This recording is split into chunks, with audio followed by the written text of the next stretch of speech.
समा है सुहाना सुहाना नशे में जहां। ये कहानी है उस अभिनेता की जिसने बहुत ही कम उम्र में फिल्मों में कदम रखा और 49 साल की उम्र में ही दुनिया छोड़ चला।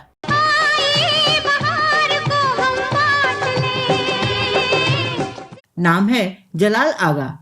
ये वही गीत है जिसको मैंने धड़कन में बसा। उनको फिल्मी गलियारों में मिस्टर हसमुख का नाम दिया गया था। Evening news, evening news, evening news. Jalal Agha को अक्सर याद किया जाता है फिल्म शोले के महबूबा महबूबा गाने के लिए।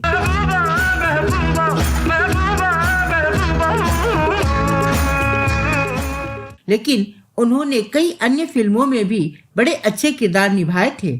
हमारे दिल का बोझ तो अदालत भी हल्का नहीं कर सकती। तुमने देखा नहीं तलाक के दूसरे कई मुकदमों का हाल? तलाक लेने का रास्ता बहुत लंबा है। नमस्कार दोस्तों, आप देख रहे हैं ड्रामा सीरीज भारत और मैं हूं कविता। सपने में साजन आए। जलाल आगा का जन्म 11 जुलाई 1945 को मुंबई में हुआ था। इनके पिता आगा खुद एक मशहूर कलाकार थे। वो उस दौर के बहुत बड़े कॉमेडियन थे और फिल्मों में उनका बड़ा नाम था। ये साइकिल का चक्कर कभी आगे कभी पीछे। माता पिता के इकलौते बेटे जलाल की 3 बहनें और थीं। वहीं अनुभवी अभिनेता टीनू आनंद इनके जीजा लगते हैं। आगा साहब फिल्मों से जुड़े थे तो उन्हें कई लोग सलाह देते कि वो अपने बेटे को एक्टिंग की ट्रेनिंग दें, लेकिन वो इसके सख्त खिलाफ थे। वो कहते नहीं, पहले ये पढ़ाई करेगा, फिर इसको जो मन हो वो करेगा। जलाल जब बहुत छोटे थे तो उनके पिता के दोस्त मशहूर अभिनेता दिलीप कुमार उनके घर आए और उनके पिता आगा से कहा कि आसिफ साहब फिल्म मुगले आजम बना रहे हैं। मैं उसमें शहजादे सलीम का किरदार निभा रहा हूँ, लेकिन मेरे बचपन के किरदार के लिए आपके बेटे की जरूरत है। आगा ने तुरंत इनकार कर दिया।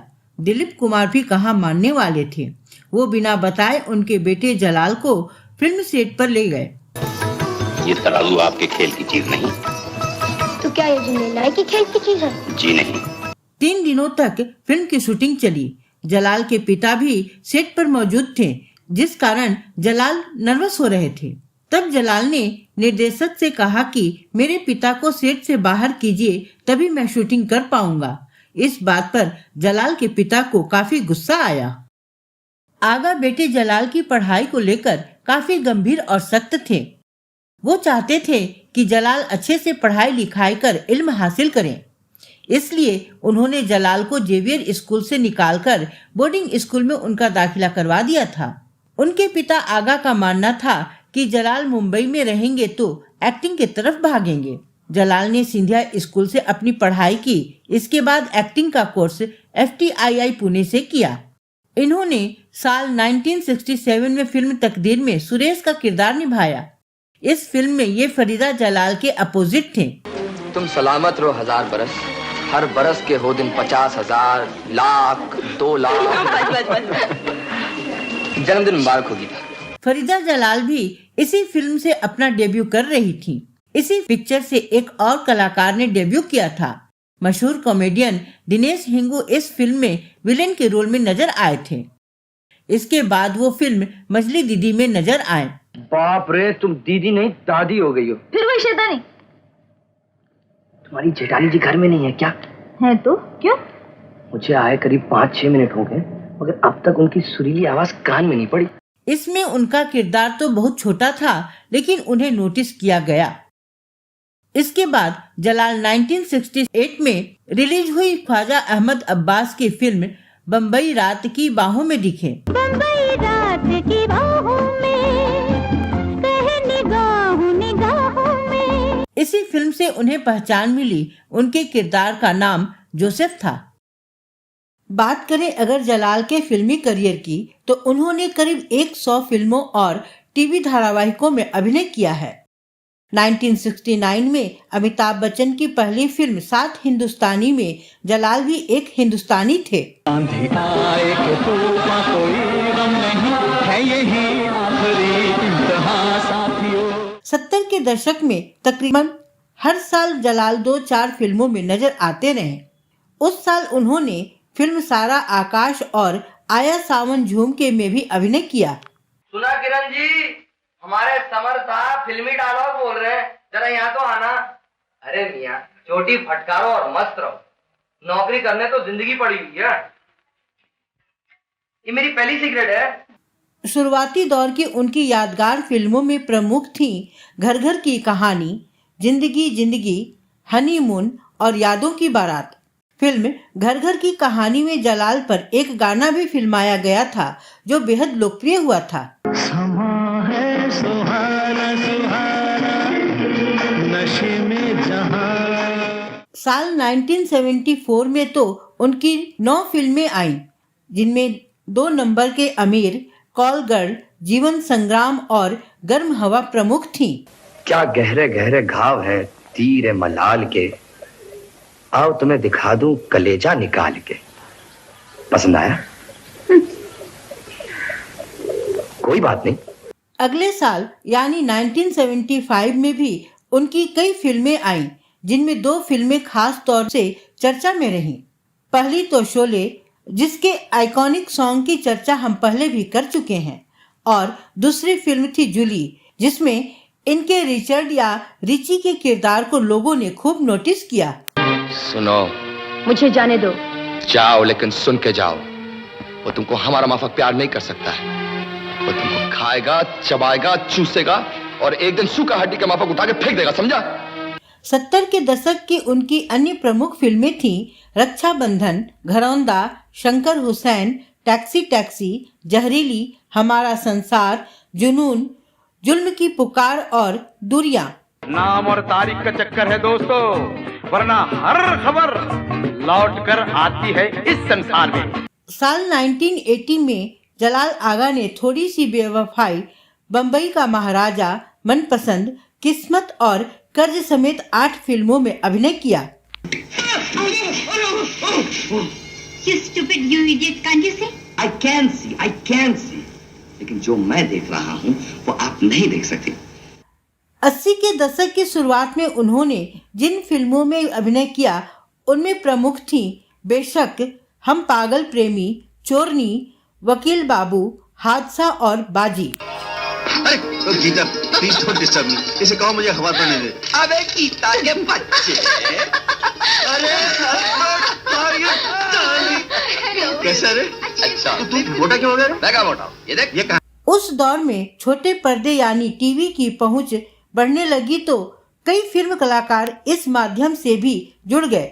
जलाल उनमें से अग्रणी थे। 1984 में एक अंग्रेजी टीवी फिल्म किम आई थी, जिसमें उन्होंने राजा की भूमिका निभाई थी। 1985 में आई टेलीफिल्म खून और सजा व 1989 में आए धारावाहिक भारत एक खोज आदि में भी उन्होंने छोटी छोटी भूमिकाएं निभाई थी। On coming to Calcutta, what have we heard but anarchy, confusion, and what is worse, an almost general corruption. 80 के दशक की उनकी अन्य फिल्मों में अनाड़ी खिलाड़ी, बात बन जाए, इतिहास, गूंज आदि प्रमुख थी। उनके दिल में ये वहम है कि कोई भी अमीर आदमी अच्छा पति कभी नहीं बन सकता। वो ये सोचती है कि कामयाब लोग अपनी बीवी से ज्यादा अपनी कामयाबी से प्यार करते हैं। 90 के दशक में उन्होंने ज्यादा फिल्मों में काम नहीं किया। संभवतः इसका कारण उनकी पारिवारिक अस्थिरता हो। उन्होंने 1993 में आई पहला नशा, 1995 में आई फिल्में झुमका, पुलिस वाला गुंडा और रॉक डांसर आदि में छोटी किंतु सशक्त भूमिकाएं निभाई थीं। चिकन फ्राई, रुक जा चिकन फ्राई, वरना इधर ही फ्राई कर दूंगा तुझे। मेरे ख्याल से आप कुछ कहना चाह रहे हैं। ये चिकन चिल्ली है। जलाल आगा ने हिंदी के अलावे मराठी, गुजराती व अंग्रेजी भाषाओं की फिल्मों में भी अभिनय किया था। तुम्हारा नाम सूच है? वादड़ी। મારું નામ બગલો છે. સારું નામ છે ને? जलाल आगा एक उम्दा अभिनेता ही नहीं, एक आला दर्जे के निर्देशक भी थे। वो सबसे पहले साल 1977 में आई फिल्म आधा दिन आधी रात के असिस्टेंट डायरेक्टर बने। फिर 1983 में फिल्म निर्वाणा, 1987 में टीवी धारावाहिक मिस्टर या मिसेज का सफल निर्देशन किया।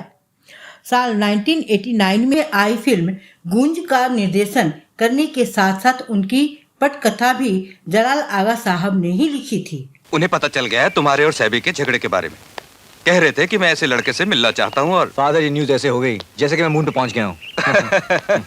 इसके बाद साल 1991 में आए टीवी धारावाहिक कहकशा व 1993 में आए एक अन्य धारावाहिक अलबेली का निर्देशन भी उन्होंने किया था। जलाल को कभी ये पसंद नहीं था कि उनके पिता के नाम पर उनको फिल्म इंडस्ट्री में काम मिले। जितेंद्र की सुपरहिट फिल्म फर्ज पहले जलाल को ऑफर हुई। जलाल आगा ने फिल्म साइन भी कर ली, लेकिन जब उनको मालूम हुआ कि ये फिल्म उनके पिता आगा के कहने पर मिली है तो उन्होंने इसमें अभिनय करने से साफ मना कर दिया। फिल्मों में तो आगा सफल हो गए, लेकिन निजी जीवन में ये काफी परेशान रहे। उन्होंने मॉडल वेलेरी परेरा से शादी की थी।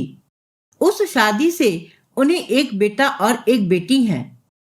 वेलेरी से इनकी शादी 8 साल ही चल सकी। पत्नी से इनकी अच्छी नहीं बनी, जिस कारण दोनों का तलाक हो गया। तलाक के बाद इनकी पत्नी दूसरी शादी कर जर्मनी चली गई। पत्नी और बच्चों के विदेश चले जाने के बाद वो बेहद अकेले पड़ गए थे। वो एक्टिंग व डायरेक्शन करके पैसे जमा करते थे और जर्मनी जाकर अपने बच्चों से मिलते थे। साल 1992 में पिता के मौत के बाद तो जलाल बिल्कुल अकेले पड़ गए थे। जलाल पैसा जमा किया करते थे कि वो जर्मनी जाकर अपने बच्चों से मिल पाएं। 5 मार्च 1995 को खबर आई कि मशहूर अभिनेता जलाल आगा का निधन हो गया है। इनकी मौत हार्ट अटैक से हुई थी। एक हंसता मुस्कुराता चेहरा हमेशा हमेशा के लिए उदासी के साए में छिप गया था। उनकी अभिनीत कुछ फिल्में तो उनकी मौत के बाद भी रिलीज होती रहीं। 1998 में आई फिल्म बदमाश और साल 2008 में रिलीज यार मेरी जिंदगी उनकी आखिरी फिल्में थीं। हाजी बाबू, अब मुझे पता चला है कि गांव के लोगों को आप पर इतना अटूट विश्वास क्यों, आपसे इतना प्यार क्यों करते, आपके इलाज में इतना भरोसा क्यों करते। वो आपको एक डॉक्टर नहीं बल्कि अपना दोस्त समझते हैं। तो दोस्तों, कैसी लगी आपको आज की हमारी ये कहानी, हमें कमेंट बॉक्स में जरूर बताइएगा। और अगर आपके पास जलाल आगा के बारे में कोई और जानकारी हो तो वो भी अवश्य बताइएगा। तब तक के लिए दीजिए अपनी दोस्त और होस्ट कविता को इजाजत। नमस्कार।